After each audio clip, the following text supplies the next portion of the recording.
In 1933, one of the worst years of the Great Depression, a man walked into a meeting and promised to deliver a product his company didn't make, couldn't make, and had never even tried to make. If he failed, the fine would bankrupt them. That gamble is the only reason your kids have Play-Doh. This is the story of a soap company that should have died 3 separate times and got saved by an accident every single time. Meet Cleo McVicker. Cleo grew up on a farm in West Virginia, one of 4 brothers, and at 16, instead of, staying on the farm, he went on tour with a boxing promoter. So by his 20s, Cleo is exactly one kind of guy, a salesman and a gambler. Which matters because in 1927, the little Cincinnati soap company he worked for, Kutol, was about to go under. And Cleo's actual job? Shut it down. Sell whatever's left, turn off the lights. Except Cleo doesn't shut it down. He sells the leftover soap, turns a profit, and then talks the company's owners into letting him keep it alive instead.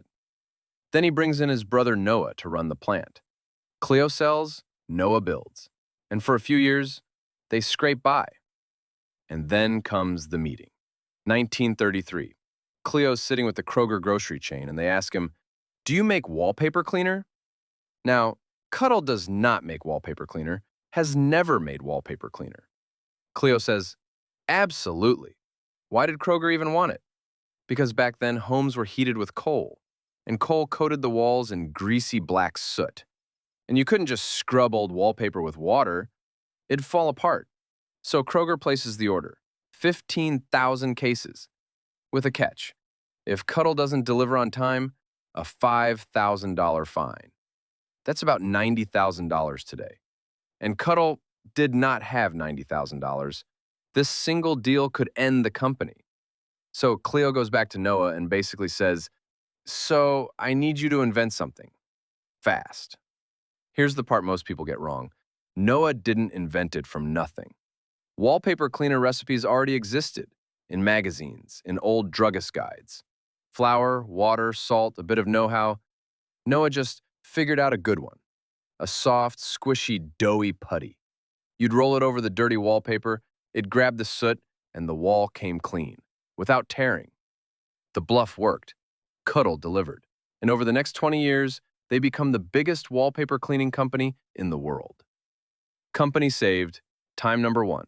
For 2 decades, life is good, and then progress quietly kills them. After the war, people swap coal furnaces for clean oil and gas, and washable vinyl wallpaper shows up. You can just wipe it with a wet rag. 2 things at once.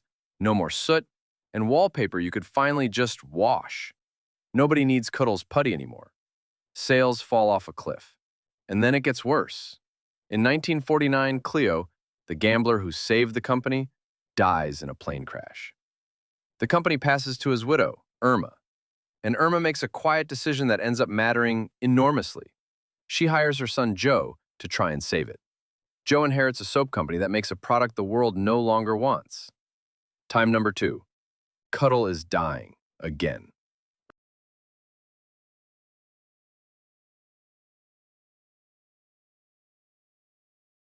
And here's where the real hero finally shows up. It's not Cleo, it's not Joe, it's not Noah. It's Joe's sister-in-law, a nursery school teacher named Kay Zufall. It's the 1950s, almost Christmas, and Kay needs something cheap and safe for her little students to make holiday ornaments with.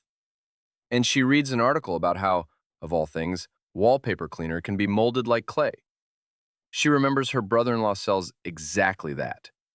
So she grabs some, hands it to a room full of kids, and the kids go feral for it. They squish it, shape it, make little lumpy creatures. They love it.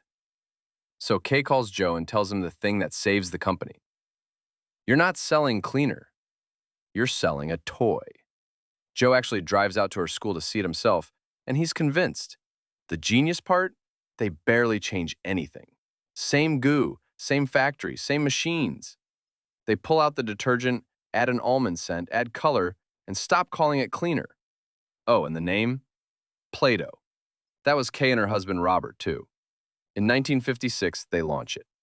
At first, it's one off-white tub, then the red, yellow, and blue we all know.